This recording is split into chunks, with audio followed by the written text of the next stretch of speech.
은혜로운 전향에 감사드립니다. 여러분, 이번 주에 세계적으로 주목받는 행사가 우리 대한민국에서 있었습니다. 전 세계 1480만 명이 동시에 시청을 했고 80개국에서 톱10을 차지했다라고 이야기합니다. 세계 음악가의 새로운 신기록을 세웠답니다. 여러분 알다시피 방탄소년단이 군복무에 복귀하는 무대를 펼쳤습니다. 아리랑이란 타이틀곡을 가지고 광화문에서 펼쳐진 K-팝, K-컬처의 진수를 보여주고 있습니다. 여러분, 노래를 들으면서 저는 그런 생각을 했습니다. 한국에 봄이 오고 있구나. 한국의 봄의 기운이 온 세계에 활짝 퍼져가고 있구나. 지구 한복판에서는 지금도 전쟁이 진행 중이지만 그러나 전 세계의 관심은 바로 이 방탄소년단 BTS에 있었다라는 것을 알 수 있게 됩니다.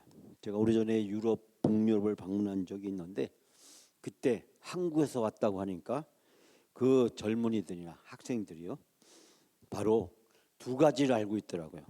누구를 알고 있냐면 어쩌다가 아는 손흥민을 알고 있는 그런 남자애들이 있었고 또 누구나 다 알고 있는 젊은이들이 아는 사람이 있었는데 바로 BTS 방탄소년단 그때 막 떠오를 때였는데 근데 지금은 이제 온 세계가 이 방탄소년단에 주목을 하고 있습니다.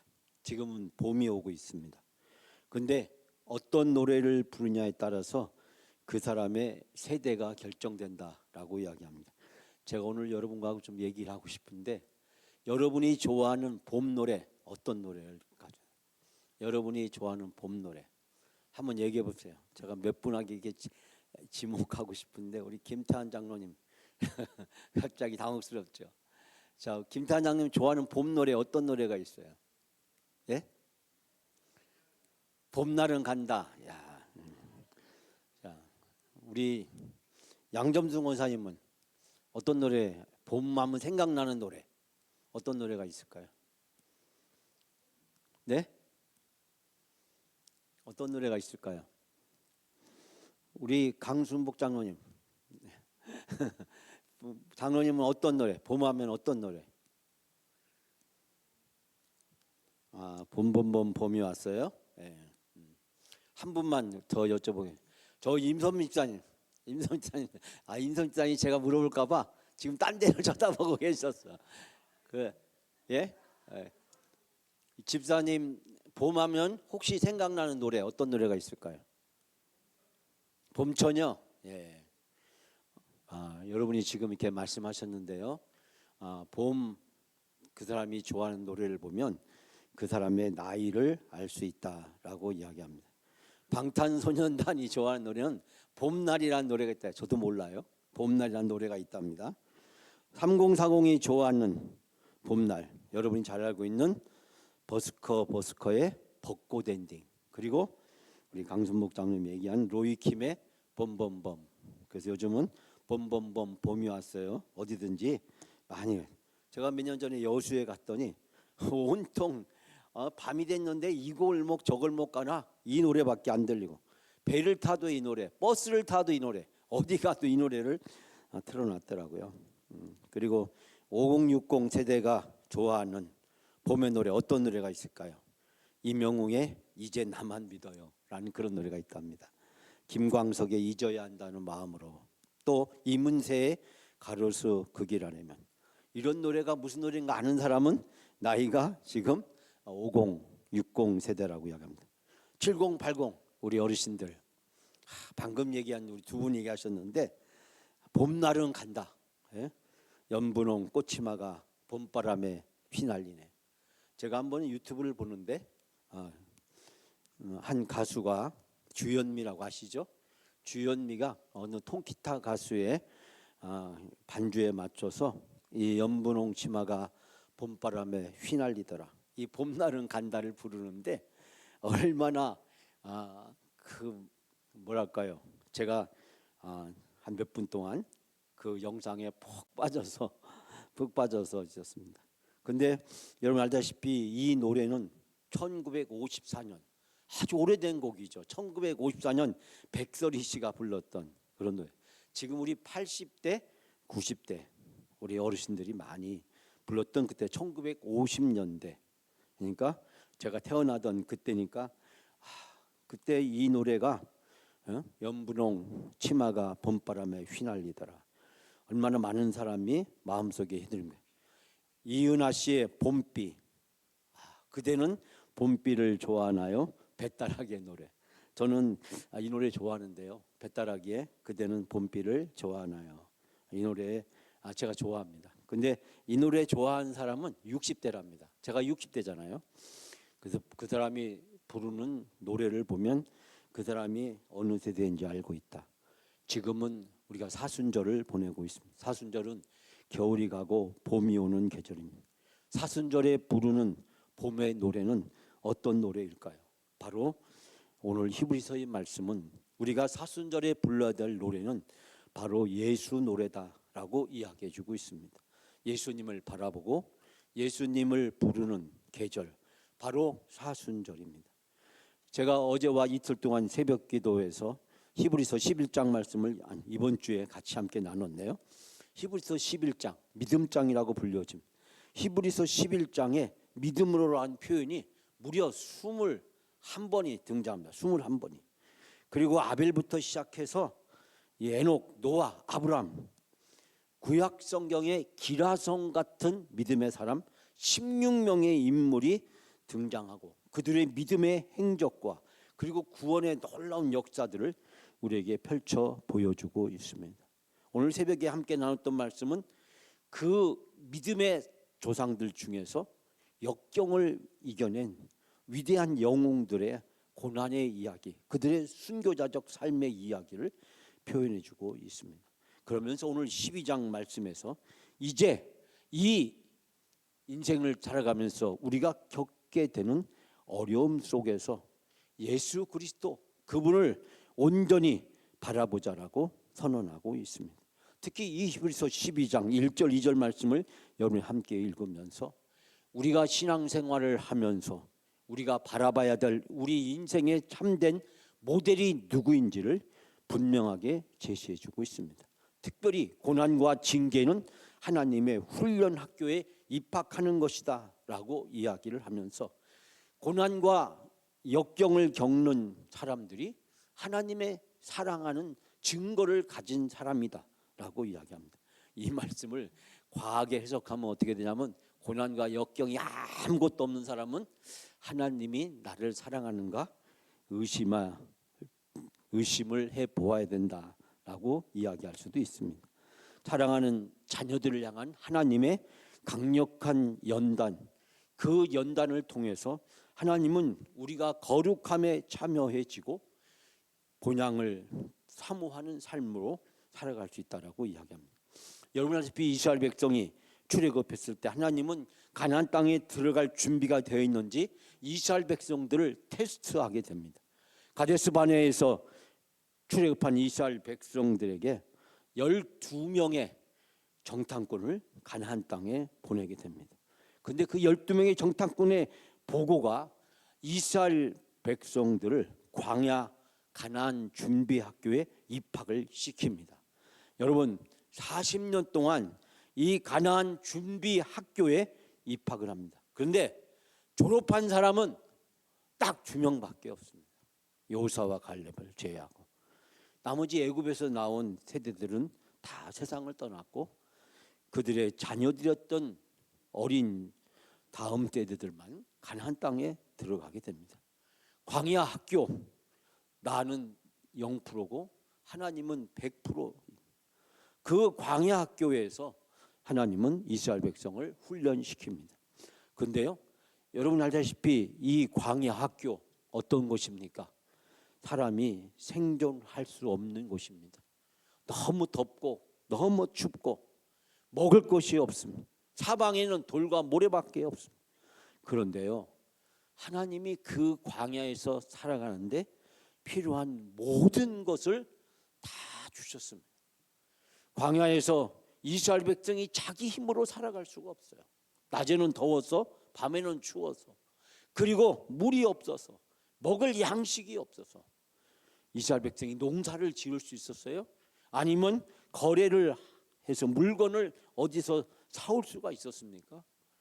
돌밖에 없고 모래밖에 없는 너무 덥고 너무 추운 이 광야에서 구름 기둥과 불 기둥, 만나와 메추라기, 그리고 반석에서 물이 나게 하셔서 하나님은 이스라엘 백성이 이 가나안 학교에서 살아가게 하십니다.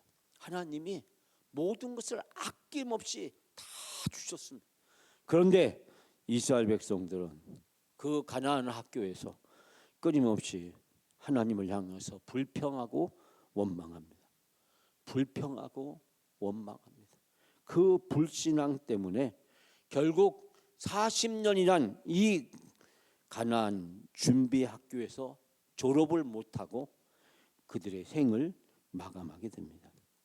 오늘 본문의 말씀을 보면 징계란 말이 8번 등장하고 있습니다. 그런데 이 다른 성경에 보면 이 징계란 이 단어를 뭐라고 번역했냐면 훈련이라고 번역하고 있습니다.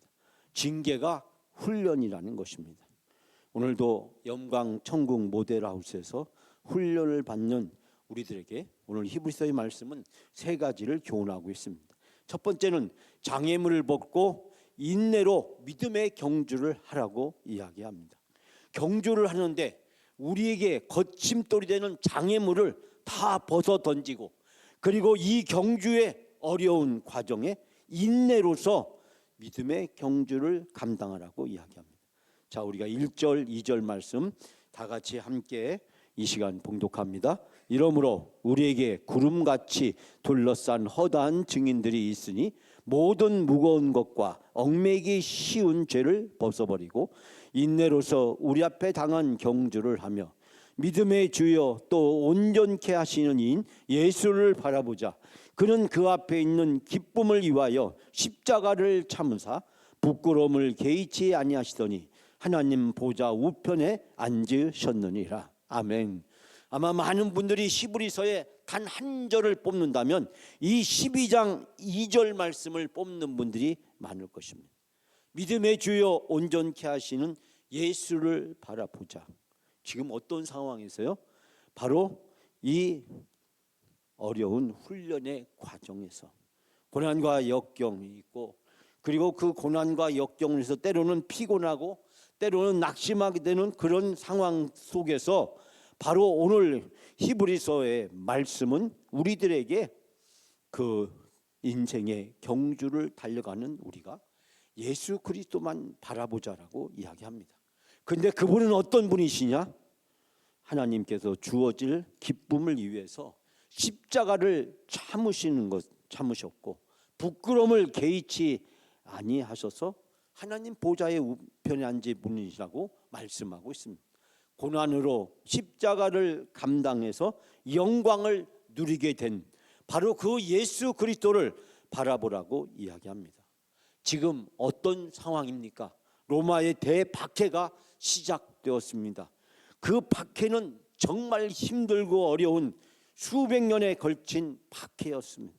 거기다가 같은 유대인들의 시기와 질투로, 그리고 교회 안에서 잘못된 사이비 이단들로 인해서 성도들은 밖으로 안으로 무척 힘들고 어려운 고난과 역경이, 시험과 유혹이 노도처럼 밀려 들어오는 그 초대교회에 흩어져 있는 디아스포라의 기독교 공동체와 초대교회 성도들, 그 성도들에게 오늘 히브리 말씀은 이야기합니다. 예수를 바라보라고. 그 예수는 십자가에서 온갖 고난을 기어이 감당하셨다고. 그 결과 그는 하나님의 보좌 우편에 앉는 영광을 지금 누리고 계신다고. 우리가 바라봐야 될 예수 그리스도, 그분은 우리를 위해서 십자가에 죽으신 분이고 고난을 기꺼이 감당한 분이고, 그분의 고난을 통해서 우리에게 영원한 생명을 주셨고 우리가 천국에서 영생을 누리는 상속자로 살아가는 축복과 은혜의 길을 활짝 열어주셨다는 것입니다. 그분을 통해서 하나님 앞에 나가는 은혜의 보좌의 길이 우리 앞에 활짝 열리게 되었다고 이야기하면서 지금 겪고 있는 이 고난, 주님이 십자가에서 감당하신 그 고난을 바라다 보면서 능히 이겨낼 것을 권면하고 있습니다. 사랑하는 여러분, 인생 광야학교 전국행 순례의 핵심적인 성공의 비결, 그 성공의 비결은 믿음의 주요 온전케 하시는 예수님을 바라보는 것입니다. 사랑하는 여러분, 오늘도 이 예수님을 바라보면서 광야학교에서 그리고 천국행 순례의 길에 성공하는 완주자들이 다 되시기를 주님의 이름으로 축복합니다. 두 번째는 하나님의 징계는 사랑의 증거이자 성숙의 도구라고 이야기합니다. 하나님이 우리에게 주신 징계는 하나님이 우리를 사랑한다는 구체적인 증거이자 우리의 믿음을 성숙한 단계로 이끌어가기 위해서 하나님이 사용하시는 도구라고 4절에서 8절까지 말씀에서 이야기하고 있습니다. 자, 우리가 5절, 6절 두 절만 이 시간 다 같이 저와 함께 5절, 6절을 봉독합니다. 또 아들들에게 권하는 것 같이 너희에게 권면하시는 말씀도 잊었도다. 일러스되 내 아들아 주의 징계하심을 경히 여기지 말며 그에게 꾸지람을 받을 때 낙심하지 말라. 주께서 그 사랑하는 자를 징계하시고 그가 받아들이시는 아들마다 채찍질이라 하였으니. 아멘. 그리고 7절 8절 말씀 우리가 함께 읽지 않았지만 참음으로 징계를 받을 것을 이야기를 하면서 아버지의 징계가 없다면 어떻게 아들이라고 할 수 있겠냐. 징계를 모두가 다 그 아들들은 당연하게 받는 것이거늘 만약에 너희에게 징계가 없다면 너희는 사생자요 친아들이 아니다라고 이야기하고 있습니다. 자, 여기에서 바로 이 5절 말씀에 우리에게 징계하심을 경히 여기지 말라. 주의 훈련을 가볍게 여기지 말라는 것입니다.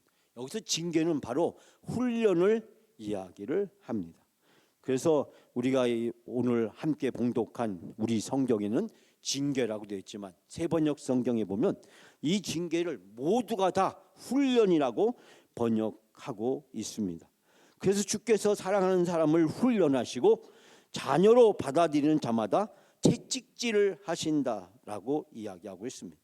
즉 하나님은 사랑하는 자녀들을 훈련시키시는데 그 훈련의 방법 중에 하나가 바로 채찍질이라고 이야기를 하면서 하나님께서 여러분을 훈련하시거늘 그것을 견디어 내라고, 하나님께서는 자녀를 대하듯이 여러분을 대하고 부모가 훈련하지 않는 자녀가 무슨 자녀이겠느냐라고 이야기하면서 모든 자녀가 받는 훈련을 여러분이 받지 않는다고 하면 여러분은 사생자이지 참 자녀가 아니다라고 선언하고 있습니다. 광야학교는 힘들고 어려운 과정인 것입니다. 애굽에서 400년 동안 이스라엘 백성이 노예 생활을 했지만 그러나 그 400년에 10분의 1밖에 되지 않는 40년, 여러분 이 400년과 그리고 이 40년, 이 400년은 바로의 노예로 채찍질을 당하면서 살아야 했던 기간이었습니다. 광야의 40년은 그들이 험난한 상황 속에 지금 처해져 있었지만 그러나 하나님이 필요한 모든 것을 아낌없이 주시는 과정이었습니다. 그로 애굽의 400년의 노예 학교와 그리고 광야의 40년 가나안 준비 학교와는 비교할 수가 없는 것입니다. 왜냐하면 400년의 이 애굽의 노예 학교는 모든 것이 주인에 의해서 달려 있고 채찍질로 아무것도 할 수 없는 비참한 삶을 살 수밖에 없었습니다. 그 최종적 결론은 살해하기를 하면 나일강에 집어 던져야 되는, 이제 히브리 사람들의 대를 끊어버리려고 하는 그 무시무시한 잔혹한 독재자의 횡포가 이스라엘 백성들의 숨통을 끊어놓고 있었습니다. 그러나 광야 40년 이 가나안 준비 학교는 적과 꾸리는 땅에 들어가서 하나님의 백성으로 살아가기 위해서 이스라엘 백성에게 말씀으로 훈련시키고 5대 제사와 7대 절기를 통해서 예배 훈련을 시키고 성막을 통해서 하나님과 동행하는 법을 훈련시키는 과정이었습니다. 즉 하나님은 이 40년의 광야 학교를 통해서 말씀으로 하나님의 백성으로 살아갈 수 있도록, 그리고 5대 제사 7대 절기 예배를 통해서 하나님의 백성이 하나님께 영광을 돌릴 수 있도록, 그리고 성막을 통해서 하나님이 늘 함께 하시며 이스라엘 백성을 동행해 주시는 하나님과 더불어 함께 살아가는 훈련의 과정이었습니다. 400년의 노예학교와 40년의 광야학교는 비교할 수 없는 것이었습니다. 그러나 훈련은 힘들고 어려운 것입니다. 그 훈련은 바로 하나님의 사랑의 증거인 것입니다. 하나님이 얼마나 이스라엘 백성을 사랑하시는지 이 광야 40년 가나안 준비 학교를 통해서 하나님은 생생하게 경험하게 하셨습니다. 지금은 비록 힘들고 어렵지만 그러나 저 적과 꾸리는 가나안 땅에 들어가면 하나님의 놀라운 은혜와 축복이 앞으로 우리에게 주어질 것이라는 사실, 젖과 꿀이 흐르는 그 감격과 기쁨은 이 광야의 돌과 모래밖에 없는 이 사막 같은 지금의 삶과는 비교할 수 없는 놀라운 축복이 이스라엘 백성들에게 약속되어져 있음을 하나님은 맛보게 하셨고, 그리고 12명의 정탐꾼을 통해서 이제 그 땅을 사모하며 나아갈 수 있도록 했지만 이스라엘 백성은 그들의 불신앙으로 광야 학교 40년의 훈련을 받지 않으면 안 되는 상황이었습니다. 여러분, 모세는 애굽의 왕자에서 도망자가 돼서 미디안 광야에서 40년 동안 무명자로 살아야 했습니다. 애굽의 왕자 최고의 스타의 자리에서 이제 살인자요 도피자요 그리고 냄새나는 동물들과 함께 거친 광야에서 보내야 했던 무명자로서의 40년을 하나님은 모세가 모든 것들을 다 내려놓는 훈련을 시킵니다.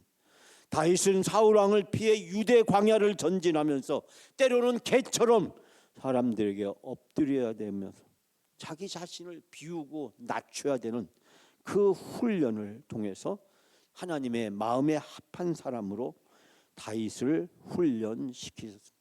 예수님도 공생애를 시작하기 전에 광야에서 40일을 금식하며 사탄의 시험을 물리치셨습니다. 눈에 보이는 것이 전부가 아니요 하나님의 말씀으로 살아야 된다는 그 훈련을 통해서 예수님도 하나님의 아들로 인류 구원의 사명을 감당할 수 있었습니다. 사랑하는 여러분, 오늘 영광 천국 모델하우스에서 천국에서 영원히 사는 훈련을 하나님은 우리를 시키십니다.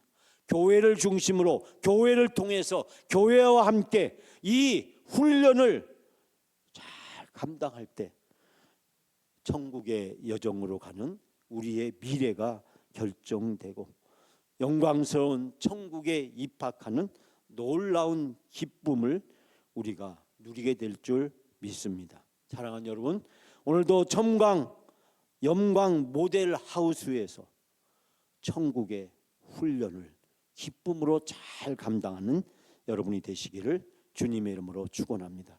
마지막 세 번째로 하나님의 징계의 목적과 열매를 우리에게 9절부터 11절 말씀에서 소개합니다. 자, 마지막으로 우리가 10절과 11절 말씀 다시 한번 10절과 11절 다 같이 함께 봉독합니다.